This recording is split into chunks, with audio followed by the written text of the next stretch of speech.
As comunicações mediúnicas nos permitem saber a condição dos espíritos no retorno ao mundo espiritual. Eu sou Gabriel Lopes Garcia, estou diretor de comunicação do IJF. Faço um exame comparado entre duas rainhas no além-túmulo. As duas comunicações mediúnicas estão registradas nas obras de Kardec e os links estão abaixo aqui na descrição para os que tiverem interesse em ler na íntegra. A primeira comunicação está assinada pela rainha de Aoudh, que é uma região da Índia. Essa rainha estava atravessando alguns conflitos lá, em disputas pelo poder, e vem passar uma temporada de exílio na Europa.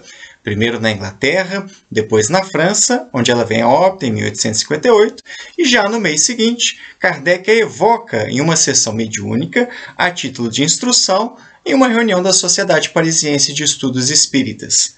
A segunda comunicação está assinada por uma rainha de França, e não há mais informações sobre quem teria sido essa mulher.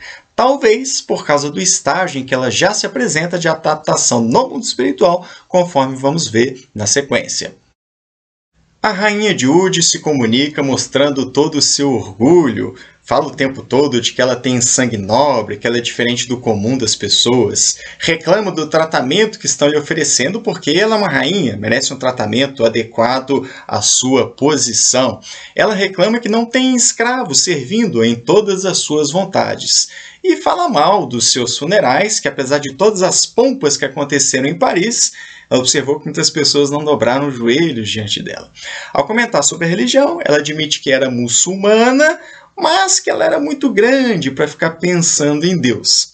E ao fazer uma referência ao cristianismo, ela diz que acha uma ideia estranha porque prega que todos nós somos irmãos. Ao se especular encarnações passadas dela, ela admite que, no fato, ela só poderia ter sido rainha, caso isso seja uma verdade. Ela diz que continua bela, coberta de joias, essa coisa toda, ou seja, ela continua profundamente iludida do mundo espiritual a respeito do seu valor e da posição que ocupa.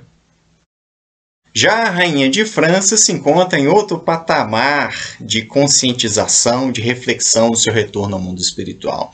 Já entende que essa realeza terrena não levou com ela. Comenta inclusive da desilusão que ela teve a princípio ao observar aqueles que foram servos dela durante a encarnação, ocupando posições muito mais altas no mundo espiritual. Que essas grandezas e essas posses ficam aqui mesmo na Terra e não têm caráter distintivo no mundo espiritual. E ela fala que muitas vezes a gente perde tempo encarnados atrás dessas conquistas que ela chama de sombras, porque são impermanentes, passageiras. E fala que não importa a posição que nós ocupamos, mas o bem que nós fazemos, as lágrimas que nós enxugamos. Ela tem uma postura muito mais humilde, até mesmo nessa relação com Deus e com a espiritualidade, ao ponto que, já no final da comunicação, ela vem pedir que a ajude através das preces, ou seja, uma relação de humildade, de submissão ao poder divino e a verdadeira realeza que se liga a valores espirituais e não a posições terrenas. São dois exemplos que servem para nós fazermos um exame comparado dos rainhas que estão em etapas, em momentos diferentes nessa adaptação no mundo espiritual. Rainha de Aoudh ainda muito vinculada às suas ilusões terrenas e por isso sofrendo do mundo espiritual. Uma rainha de França já avançando nesse entendimento e, portanto, já superando esses sofrimentos, se encaminhando para uma vida mais autêntica no além-túmulo. Esse tipo de comunicação mediúnica pode ser muito instrutivo para nós. Percebemos os efeitos danosos do orgulho nesse retorno ao mundo espiritual, além dos problemas que já causa quando nós estamos encarnados. As rainhas demonstram quanto que essas ilusões que elas alimentavam a respeito da sua distinção em relação às outras pessoas tomam um choque de realidade nesse retorno ao mundo espiritual. Minha gente, a maioria de nós não vai atravessar uma experiência como essa de participarmos de uma família real, de ter sangue nobre, conforme se diz. Mas existem outros elementos na sociedade que a gente pode utilizar para alimentar esse sentimento de distinção.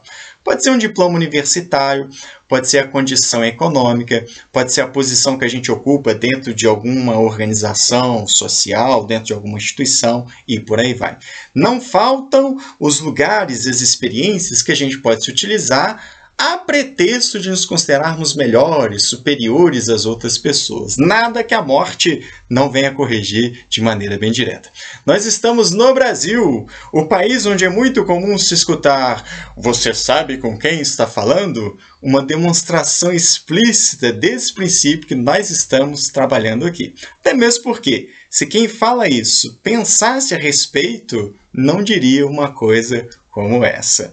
Nós podemos pensar também nas criaturas que orgulhosamente buscam saber quem foram em reencarnações anteriores, sempre esperando ter feito alguma carreira pela nobreza. Quantas Cleópatras nós já não conhecemos nesse processo também? Portanto, o exame comparado dessas duas comunicações serve de alerta para nós. Todo orgulho é tolo e nos leva a sofrimento no mundo espiritual, nesse choque de realidade, nos colocando na posição que espiritualmente ocupamos, não confundindo com as posições e os papéis que nós desempenhamos temporariamente enquanto nós estivermos reencarnados. Ao estudar o exemplo dessas duas ex-rainhas, porque a realeza fica na Terra, serve de alerta para que a gente amadureça a nossa posição diante da vida, diante das outras pessoas. Desejo que esse vídeo seja útil para você, peço para curtir, compartilhar, nos ajudando a divulgar a filosofia espírita. Se você é novo por aqui, aproveita, te inscreve, ativa o sininho das notificações e vai ficar por dentro de tudo que nós produzimos. É isso, pessoal. Forte abraço, até a próxima!